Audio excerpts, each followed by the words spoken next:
Marrakesh.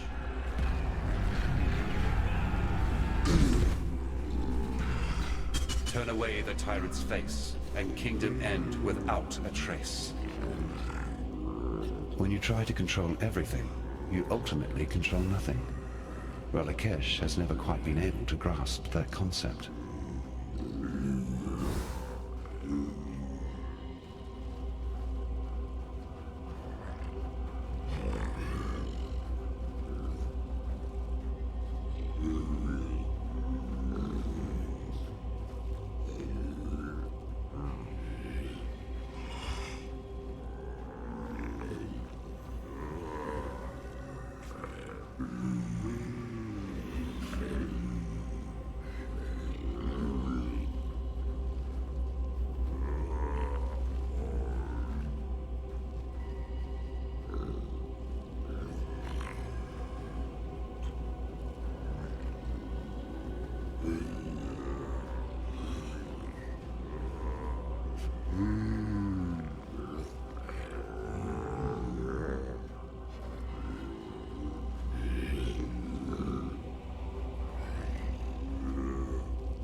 You truly are a hero of the modern age, succeeding where even the ancient Val could not. I must say I'm really quite relieved. For a while there I feared we were headed towards another theocratic dictatorship. Exile allowed me to be free of one. I had no wish to experience another. You deserve to be rewarded for your efforts. Here. Something with a little insight would suit your purposes nicely. What? He's intending to make matrimony with Arakali? My word, that's quite a story even for Silk. Yes, I know that name, and the place to which it is purportedly attached. A temple to the north, now in ruins. If Silk intends unholy congress with this Arakali, that is the most likely place we would seek it. Fare you well.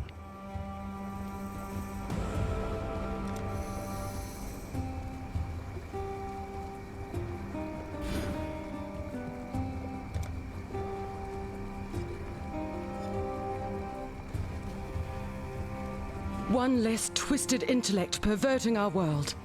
There is still much to be done, but at least we can rest easier in the knowledge that Meligaro and his foul creations will trouble Wraeclast no longer. Here. I know that you and Groost didn't see eye to eye, but I'm sure he would have wanted to recognize this deed.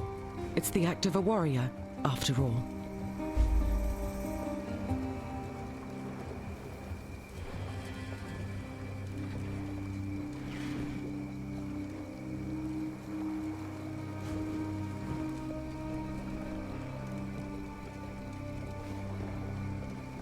Yes, I thank you. Though I loved him, I know Groost was lost to me the very moment he touched that vile abomination. I will weep over his passing for many more nights to come, but I am happy that you avenged his honor and freed him from his torment. There's an Asmeri shrine tucked away in the northern forest. Groost took me there, told me it was a memorial to those who had gone before him, a place where their spirits could rest. When he passed, he wanted his remains to be laid to rest with the bones of his people.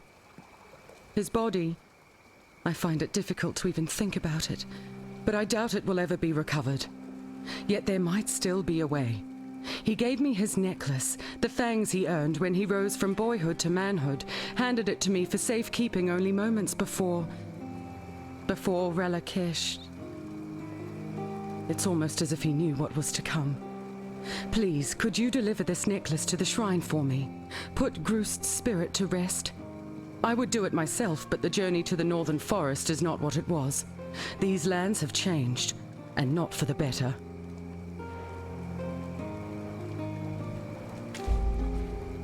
Farewell.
Greetings.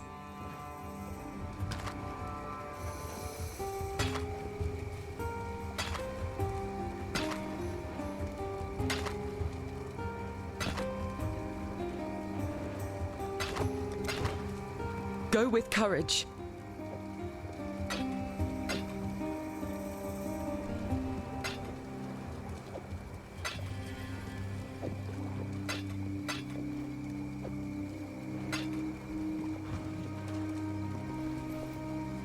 What you tell me of Silk, this I understand, though I do not want to.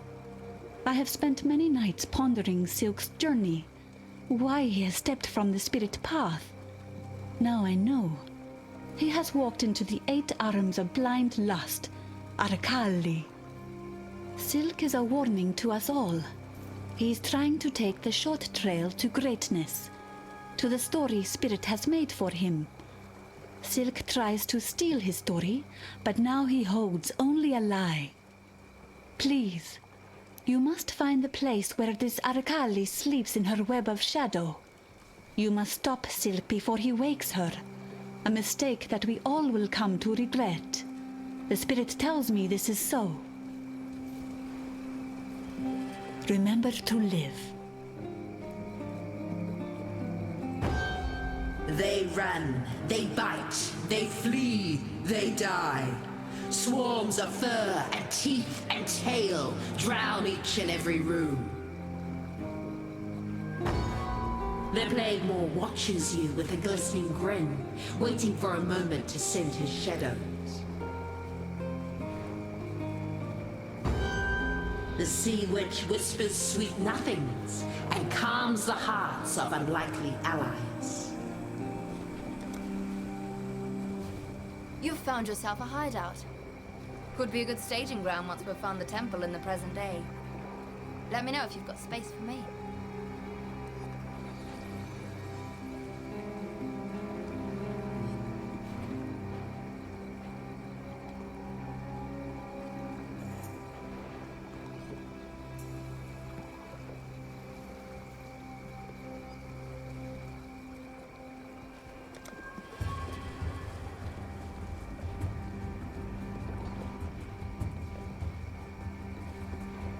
I be missing me granddaughter something terrible. You know, I used to tell Lily bedtime stories till she fell asleep in me arms. She loved the ones about Kishara, a tough-as-nails Val lassie, said to have explored every coast, cove and bay of this blasted continent with the help of her star. Some nifty artifact she nabbed from somewhere on her first voyage. Young Lily, she were fascinated by Kishara's star. Said to be fair humming with thaumaturgy, able to guide its mistress wherever she be fixing to journey. Methinks me granddaughter liked to imagine that one day she'd hold the star in her hands and explore the outer reaches of this world. Oh, I'd dearly love to see her again. But there ain't no way of making that journey with nothing to show for it. She looks up to me, does Lily? So, I'm reckoning that star might put a smile on her pretty face. With such a gift in hand, I'd maybe have the guts to go visit my granddaughter instead of skulking here like some craven ghost. That's if some kind and brave soul fetched it for me. Into the most dreaded of thickets you must go, I'm afraid. For there Gruthkull the Despairing sulks and schemes. The Val laid waste to her kingdom and placed her slaughtered children at her feet. Grief enveloped Gruthkull, transformed her, flooded her mind with a singular thought: to share her suffering with those who had murdered her daughters.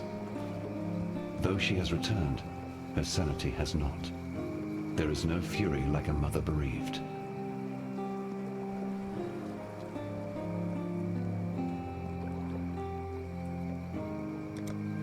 Remember, humanity needs us. Yes, I know of Gruthkull, the grieving mother. She featured quite prominently in some of the Val texts I restored during my time at the museum in Theopolis. After the deaths of her children, Queen Gruthkull fled north, eventually finding respite amongst the refugees of her own shattered realm. Yet these loyalists saw their own queen as a weapon, a tool for vengeance. They nurtured her pain, transfiguring sorrow into hatred, hatred into violence. Like a grizzled bear, Gruthkull descended into animalism and ferocity. Yet her caretakers foolishly underestimated the agony their bereaved queen harbored in her heart. Like a bear caught in a trap, Gruthkull wrenched free of her human loyalties and slew her followers to the last woman and child. Through devastation, Gruthkull ascended to divinity. Gruthkull's pain has transcended ages, and she will vent that pain upon any and all she encounters until her grief is finally laid to rest. Fare you well.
That would just make life complicated. I greet you.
That would just make life complicated.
This'll do nicely, Exile.